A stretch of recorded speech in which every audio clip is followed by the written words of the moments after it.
우리가 오늘 드디어 이제 고린도전서 마지막 부분을 함께 다루게 되었습니다. 마무리를 잘 해야 되겠죠, 그렇죠? 고린도전서 마무리를. 네, 여러분들 이게 오늘 11시 예배 오셨는데 이 중에 좀 피곤하신 분들도 있을 것 같아요. 왜냐하면 어제 밤에 너무 더워가지고 잠을 좀 설치신 분들도 있을 것으로 생각이 듭니다. 그렇지만 또 이렇게 시원한 곳에 오셨으니까 이제 정신을 또 차리고 우리가 말씀에 좀 집중을 하는 시간을 가지겠습니다. 오늘 참석하시면 고린도전서 전체를 좀 다 한꺼번에 정리할 수 있는 그런 시간입니다. 이 고린도전서 앞부분부터 쭉 한번 살펴보면 이렇습니다. 이 앞에 4개의 분파로 나눠져서 다투었다 그랬죠. 근데 바울 사도가 편지를 쓰면서 예수 그리스도의 십자가를 기억해야 된다. 예수님의 십자가의 지혜로 서로 연합하고 우리가 다 예수님의 형벌 대속의 그 은혜로 구원받은 자들인데 다투거나 나누어지면 안 된다. 이것을 1장부터 4장까지 기록하고 있습니다. 5장 이하에서는요, 이 고린도 교회가 워낙 고린도라는 도시 자체가 상당히 세속 문화가 좀 셌던 그런 도시입니다. 그래서 음란한 문화, 그 다음에 우상 숭배 문화가 굉장히 강했기 때문에 그것이 교회 안으로 들어오는 것을 보고 사도 바울이 경계를 하는 것이죠. 물들어서는 안 된다. 그래서 그리스도인은 거룩해야 되고 오직 하나님만 섬겨야 된다. 뿐만 아니라 우상의 재물 먹는 것 때문에 시험 드는 사람들이 있으니까 누군가가 시험 들어서 예수님을 믿지 못하는 상황이 벌어지면 자신의 권리도 포기할 줄 아는 그런 사람이 돼야 된다라는 것을 기록하고 있습니다. 그리고 성도 간에 혹 다툼이 있더라도 법정까지 가서는 안 된다라는 것을 또 말해주지요. 또 후반부로 가서는 이제 은사 문제가 교회 안에 많이 있었습니다. 그래서 고린도 교회는 성령이 아주 크게 역사하셔서 많은 은사가 나타났는데 그 은사가 제대로 사용되지 못하고 또 질서가 없는 무질서한 형태로 나타나니까 그 은사에 대한 올바른 의미와 직분, 사역, 은사 이것을 12장부터 14장까지 잘 설명을 해 주었습니다.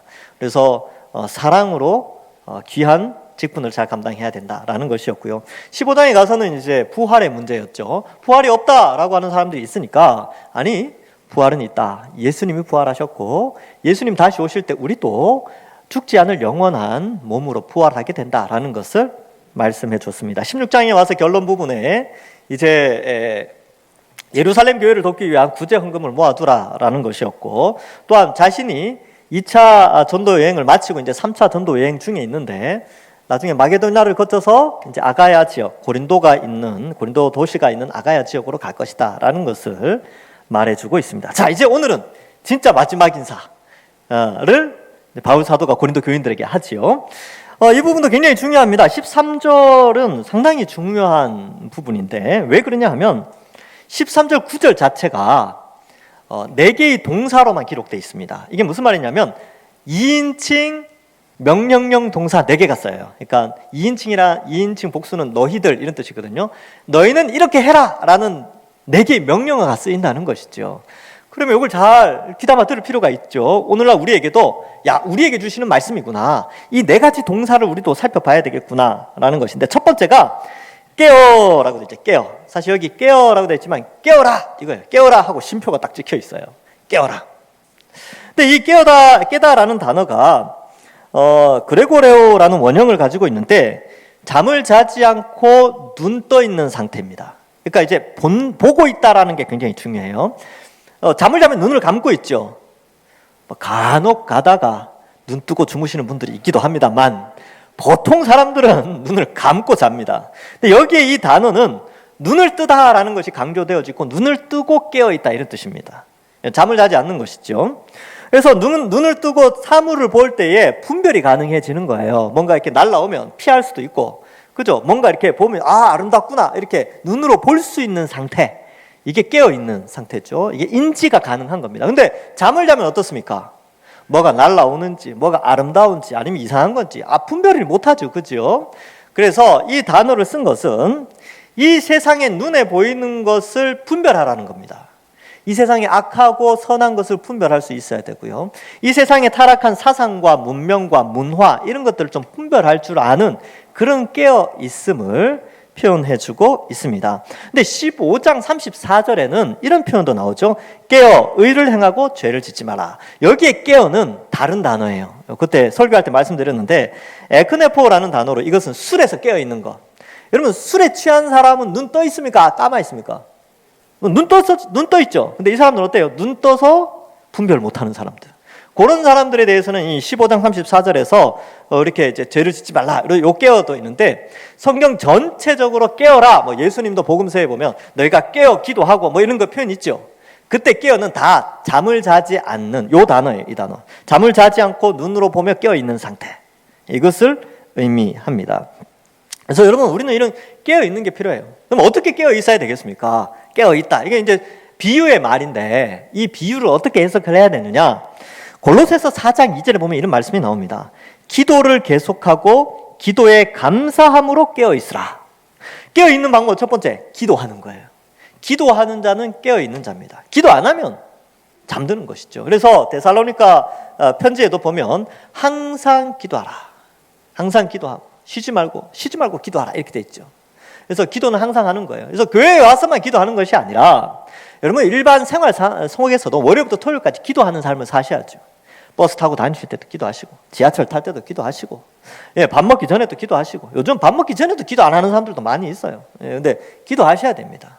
그리고 뭐 운전하실 때도 눈 뜨고 기도하셔야죠. 하나님 안전하게 지켜주십시오. 뭐 이렇게 기도하고 시장 볼 때도 하나님 우리와 함께 하시고 뭐 하여튼 사람 만나기 전에도 하나님 누구를 만나는데 제가 죄짓지 않고 또 그리스도인으로서 합당한 삶을 살게 해주십시오. 이렇게 기도하는 거, 늘 기도하는 것이지요. 그러한 사람이 깨어있는 자입니다. 눈 뜨고 분별할 줄 아는 자들이지요. 데살로니가전서 5장 6절에는 그러므로 우리는 다른 이들과 같이 자지 말고 오직 깨어 정신을 차릴지라. 예수 믿는 사람은 정신 차려야 됩니다. 그래서 우리를 깨우는 것은 이 말씀이죠. 말씀에 깨어 있어야 됩니다. 말씀을 모르면 영적으로 잠이 들게 되는 것이죠. 그래서 이 세상 사람들은 다 잠자는 사람들이에요. 성경을 모르니까. 근데 우리는 성경을 보고 분별할 줄 아니까 우리는 깨어 있는 자들이 있죠. 영적인 잠을 자서는 안 되는 것입니다. 그래서 분별력이 좀 필요합니다. 그래서 이 세상이 흘러가는 것, 야 이렇게 흘러가는구나. 그래서 이것은 죄인데, 성경에서는 분명히 죄라고 말하는데 이 세상 사람들은 죄가 아니라고 생각하고 살아가는구나. 점점 더 그게 세집니다. 사탄은 자기의 마지막 때가 다가온 줄 알고 더 사람들을 많이 미혹하는 그런 시대에 우리가 살고 있어요. 그러니까 우리가 말씀에 깨어서 이렇게 분별하고 영적으로 잠들지 않도록 깨어 있어야 되는 것이지요. 자, 베드로전서 5장 8절에도 근신하라, 깨어라, 너희 대적 마귀가 우는 사자같이 두루다니며 삼킬차를 찾나니 이렇게 기록하죠. 여러분 이 사자는 배고픈 사자예요. 배고픈 사자는 앞뒤를 안 가립니다. 삼킬자를 찾아요. 마찬가지로 죄를 짓게 하는 대적인 마귀가 이 말세가 되면요, 우는 사자와 같이 삼킬자를 찾으면서 끊임없이 죄를 짓도록 우리를 유혹합니다. 그때 근신하고 깨어 있어야 돼요. 이때 깨어 있다라는 단어도 잠을 자지 않는다 이런 뜻입니다.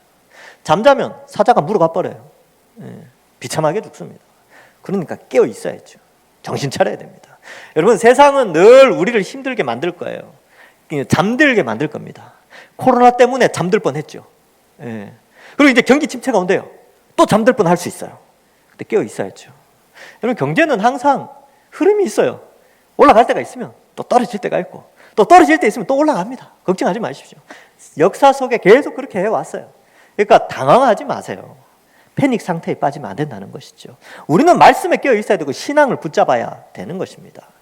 경제가 힘드니까 목사님 잠시 쉬었다가 나중에 경기 좋아지면 뵙겠습니다.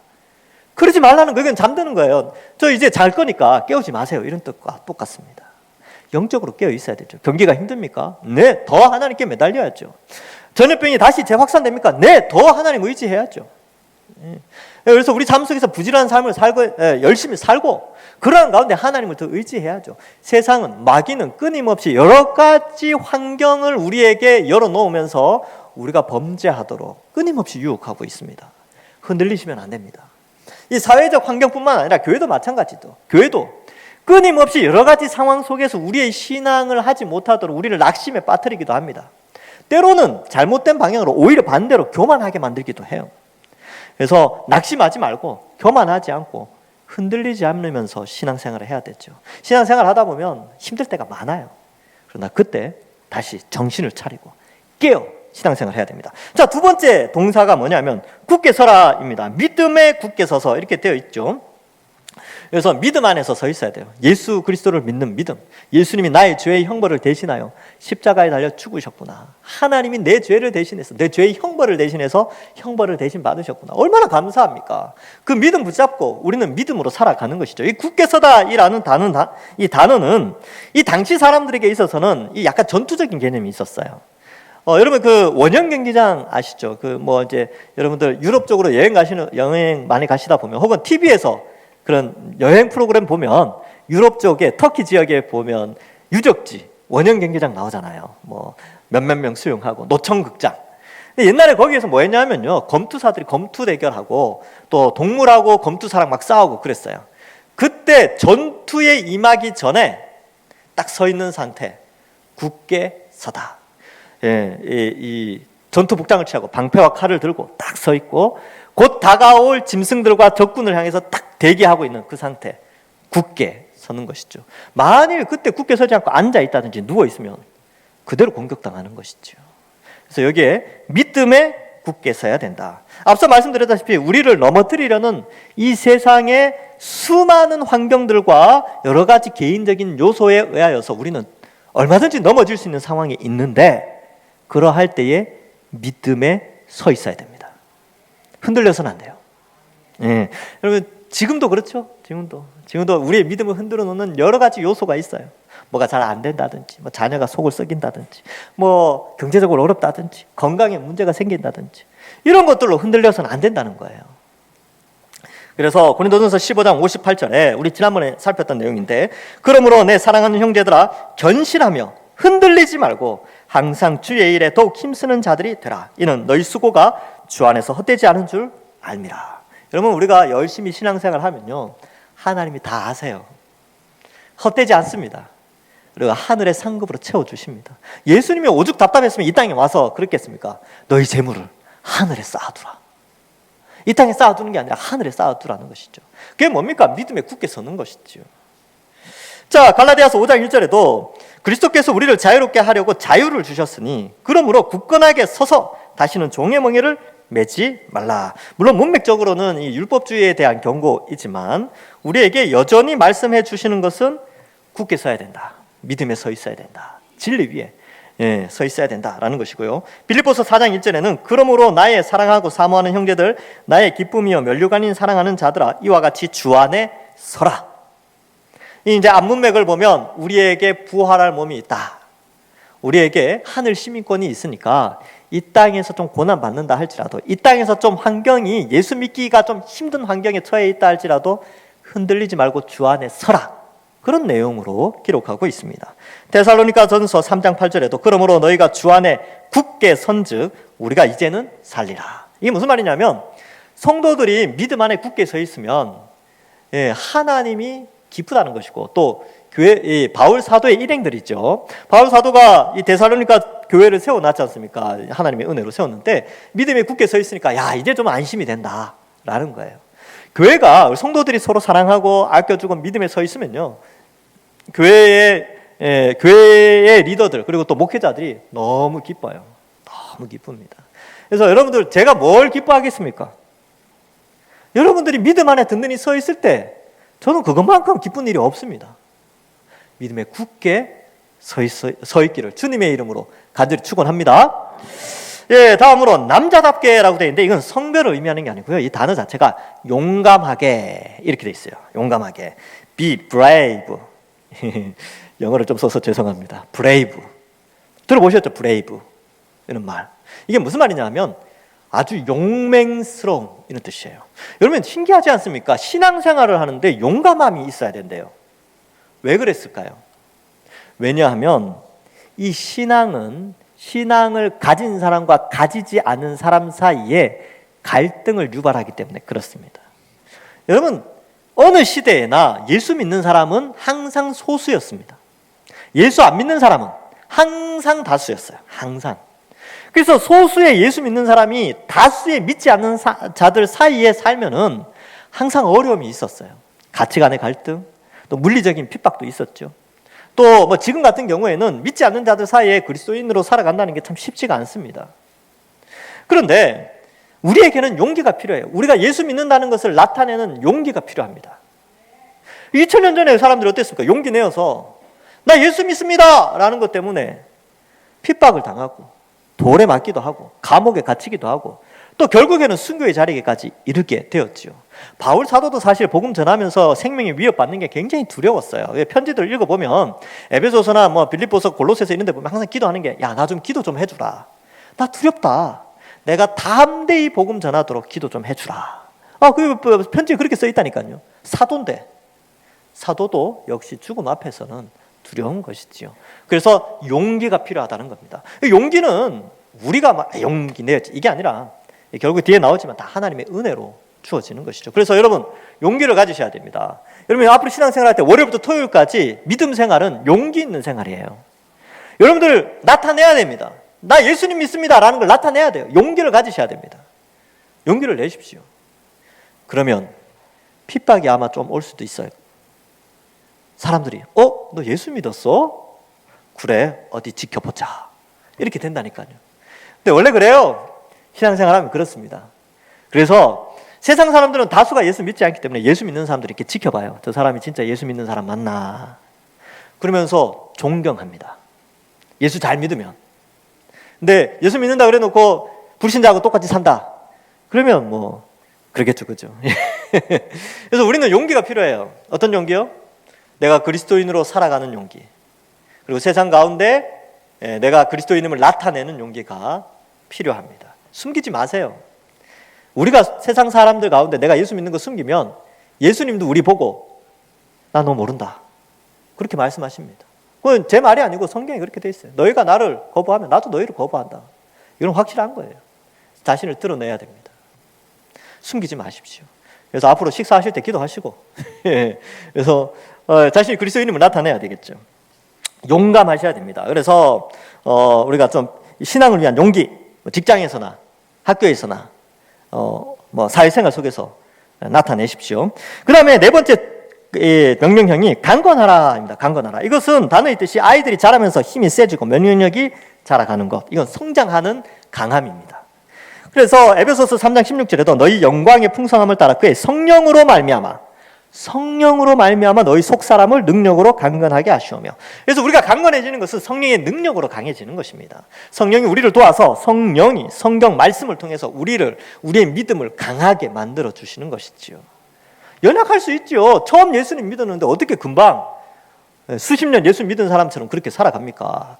쉽지는 않을 거예요. 그런데 중요한 것은 누구나 믿음에 있어서는 강건해져야 된다는 것입니다. 자라가야 된다는 것이죠. 우리 사람의 성장은 한 20세 전후로 끝납니다.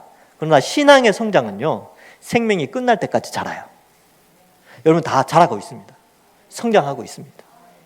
그러니까 우리가 강건하게 자라가야 됩니다. 그래서 여러분 마음속에 하나님 제가 더 자랄 수 있도록 은혜를 주십시오. 아이들이 밥 좀 더 주세요. 나 키 자라기 위해서 뭐 고기 좀 더 사주세요. 그럼 부모님들 마음이 어때요? 기특해서 더 사주잖아요. 밥 더 주고 어쨌든 영양가 있는 거 챙겨주려고 하잖아요. 자라겠다고 하는데 하나님 저 신앙 좀 자라게 해주십시오. 신앙 좀 성숙하게 해주십시오. 그러면 하나님이 채워주시죠. 차고 흘러 넘치도록 우리에게 지혜를 주십니다.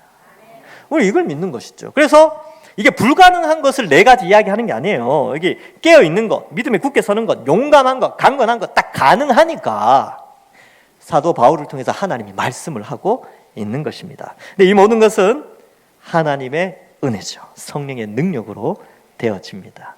자, 그래서 14절에 이 모든 일, 너희의 모든 일, 앞에 나오는 이 네 가지 동사, 이 모든 것은 사랑으로 행해야 된다. 그래서 우리 안에 사랑이 있어야 되죠. 사랑. 모든 일은 사랑 가운데 하나님을 사랑하고 이웃을 사랑하는 가운데 깨어있고, 하나님을 사랑하고 이웃을 사랑하는 가운데 믿음에 굳게 서고 용감하고 강해져야 된다는 것을 말씀하고 있습니다. 여러분 이 13절은 약간 전투 용어예요. 전투 용어인데 14절은 멋진 전투력을 가진 하나님의 군사가 그 믿음을 어떻게 나타내는가, 바로 사랑으로 나타낸다는 것을 보여주고 있습니다. 그래서 믿음은 사랑으로 증명되어집니다. 저를 따라해 보십시오. 믿음은 사랑으로 증명된다. 네, 우리가 진짜 믿음이 있다는 것은 우리 삶 속에 사랑으로 나타나게 돼 있어요. 믿음이 있다는 것은. 그래서 이 내용들은 믿음, 소망, 사랑은 항상 함께 가게 돼 있습니다. 이게 원래 같이 가는 거예요. 그래서 사랑으로, 사랑 안에서 깨어 있어야 되고, 굳게 써야 되고, 용감해지고 강해져야 되는 것이죠. 그래서 이러한 것을 표현하고 있는데 뒤에 그 내용이 계속 연결되어져서 나옵니다. 그럼 모든 일에 사랑으로 한다는 게 뭘까? 뒤에 이제 또 설명이 나오죠. 15절 이하에 형제들아 스데바나의 집은 곧 아가야의 첫 열매여 또 성도 섬기기로 작정한 줄을 너희가 아는지라 내가 너희를 권하노니 이렇게 되어 있는데 이 스데바나라는 사람은 1장 16절에도 나옵니다. 내가 또한 스데바나 집 사람에게 세례를 베풀었고 그 외에는 다른 누구에게도 세례를 베풀었는지 알지 못하노라 이렇게 되어 있죠. 처음 세례 받은 사람이에요. 고린도 교회에서. 근데 이 스데바나가 성도 섬기기로 작정을 했대요. 이 작정하다라는 것은 정리하다 이런 뜻이에요. 체계를 갖추다 뭐 그런 의미가 있어요. 그러니까 스데바나가 이 고린도 교회의 지도자로 헌신을 했던 것 같아요. 직분자로. 그러니까 이러한 자들에 대해서 16절에 이 같은 사람들과 또 함께 일하며 수고하는 모든 사람에게 순종하라 이렇게 되어져 있지요. 왜요? 그들이 뛰어나서 순종하라는 것이 아니라 그들이 교회를 섬기기 때문에 순종해야 하는 것입니다. 그래서 교회 안에서 그 섬기는 분들 있죠. 그분들의 뜻에 잘 따르는 것이, 순종하는 것이 중요합니다. 첫 번째는 말씀을 맡은 자들입니다. 그래서 목회자들 그리고 교사들은 이제 학생들 같은 경우는 교사들의 그 지도를 잘 받아야 되고 또 성도들은 목회자의 지도를 잘 받아야 됩니다. 제가 뭐 뛰어나서 잘 지도 받으세요 그런 뜻이 아니고 하나님께서 교회를 말씀으로 하나님이 기뻐하시는 교회로 세워 나가기 위해서 말씀을 잘 가르치는, 말씀을 체계적으로 정리하여 교회를 든든하게 세워나가는 수단으로 목회자를 세웠는데 그 말뜻에 그 복음적인 성경적인 메시지에 순종하라는 거예요. 그러니까 저의 일반적인 다른 그런 것에 순종하는 것이 아니고 제가 전달하는 메시지에 순종하셔야 됩니다. 무슨 말인지 아시겠죠? 예. 그러니까 성경에 순종하라는 거예요. 그리고 여기 보면 이 같은 사람들 복수형을 쓰고 있죠. 함께 일하며 수고하는 자들 이런 표현되어 있는 거 보니까 교회 안에 직분자들이 있어요. 직분자들을 하나님께 세워놓거든요. 이렇게 이제 뒤에 목회서신이라고 하는 디모데전서, 후서, 디도서 이런 데 보면 직분자를 어떻게 세우는지 또 사도행전, 이제 다음 주부터 사도행전을 살피거든요. 사도행전에 직분자를 어떻게 세우는지 그런 내용들이 나오는데 세워진 직분자들의 권위 아래에 순종하라는 것입니다. 왜냐하면 교회가 질서 가운데 진리를 수호하고 영혼을 구원하기 위하여 이런 조직적인 체계 가운데서 순종하는 것이 필요하기 때문에 그렇습니다. 그래서 순종이 중요하다. 그래서 우리 장로님들이 이제 또 세워져 있지요. 교회 리더급으로 해서 장로님들 세워져 있으니까 우리 당회의 뜻에 순종하는 것이 필요합니다. 만약에 순종하기 힘들다 그러면 정당한 절차에 의하여서 이의를 제기할 수 있어요. 그래서 뭐 재직회나 뭐 공동의회 때나 아니면 뭐 정당하게 저는 이렇게 생각하는데 이렇게 좀 해주십시오 하면 또 회의를 거쳐서 얼마든지 그렇게 진행될 수 있는 것이죠. 그러나 결정된 상황에 대해서는 순종하는 것. 그것이 바람직하다. 이런 이제 민주적 절차에 의해서 결정된 것은 순종하는 것이 바람직하다. 이것을 말씀하고 있고요. 성경이 말씀하면 무조건 순종해야 됩니다. 이건 뭐 저나 뭐 이거는 직분자들 아니든 상관없어요. 성경이 말씀하면 순종해야 된다. 이것은 예수 믿는 자의 당연한 의무지요. 왜냐하면 권위는 하나님이 주신 것이기 때문에 그렇습니다. 그래서 로마서 13장 1절과 2절에 이렇게 되어 있습니다. 각 사람은 위에 있는 권세들에게 복종하라. 권세는 하나님으로부터 나지 않음이 없나니 모든 권세는 다 하나님께서 정하신 바라. 그러므로 권세를 거스르는 자는 하나님의 명을 거스름이니 거스르는 자들은 심판을 자취하리라. 자취한다는 건 스스로 취한다는 뜻이죠. 그래서 물론 로마서 13장은 문맥상인 게 국가에 대한 내용이지만 의미를 좁혀서 어떤 내가 소속되어 있는 공동체의 질서 아래에 있다면 순종을 할 것을 설명하고 있습니다. 이건 뭐 직장 안에서든 교회 안에서든 마찬가지이지요. 그래서 자신을 돌아봐야 돼요. 나는 순종의 사람인가 아니면 반항의 사람인가?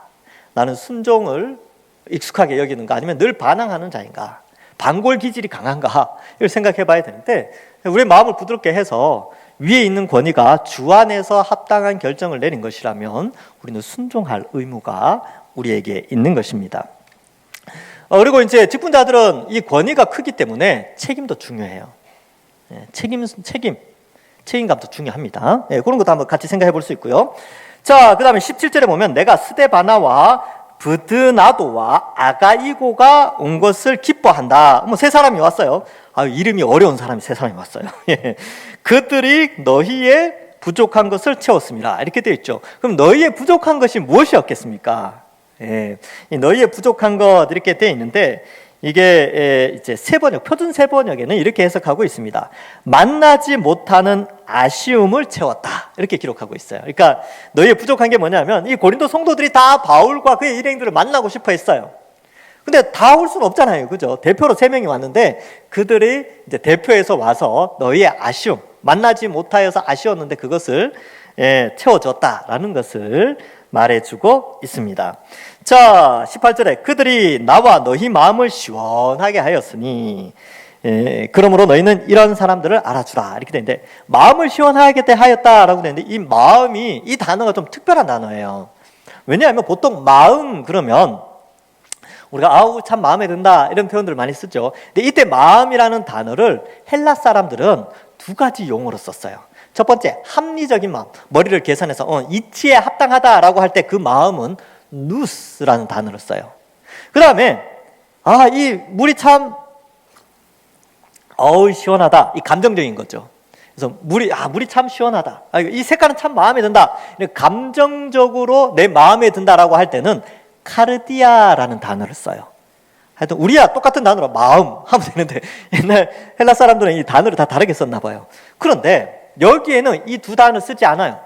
여기에 나와 너희 마음이라고 할 때 이 마음은 퓨뉴마라는 단어를 써서 성령의 마음이에요.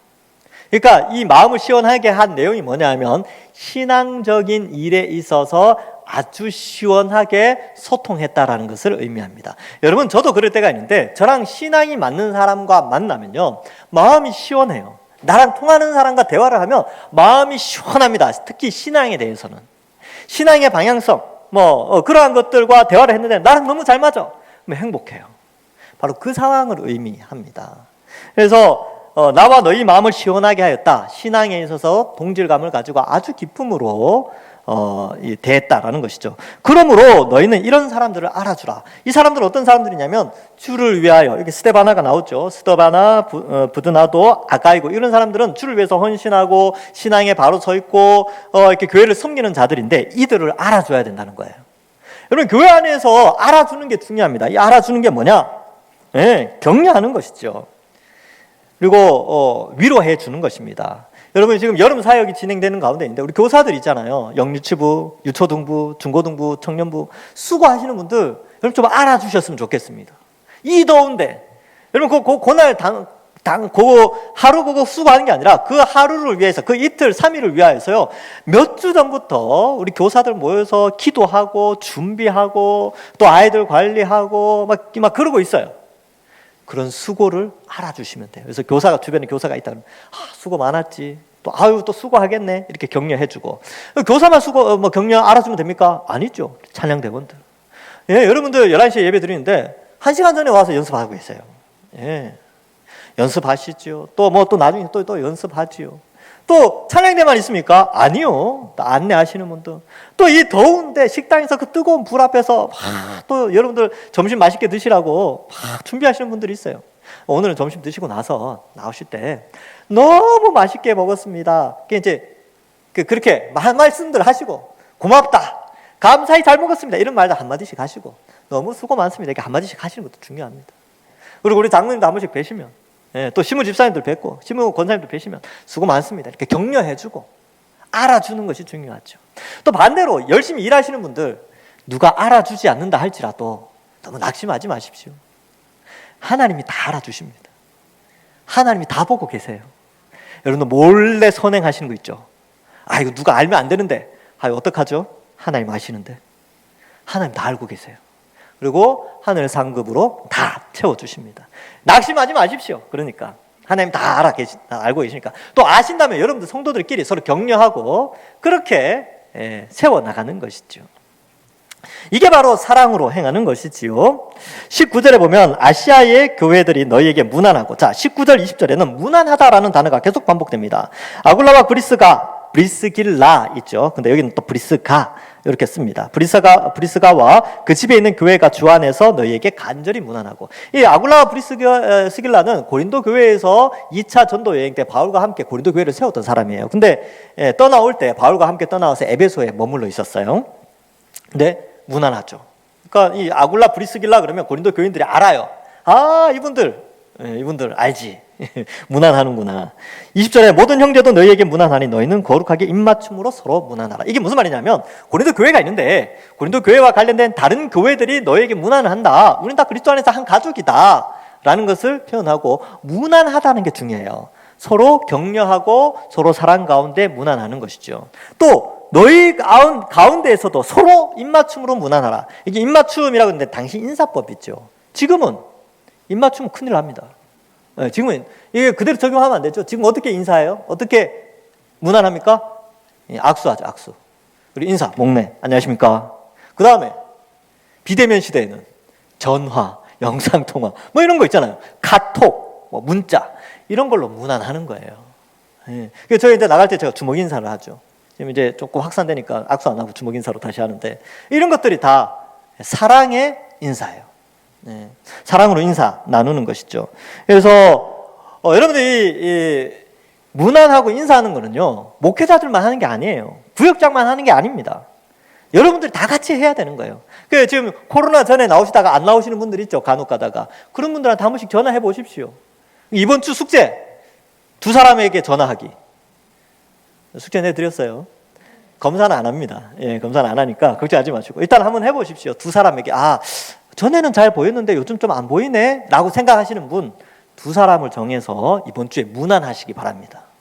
그래서 무난하라, 이거 명령형이거든요. 무난해야죠. 뭐 해야 됩니다.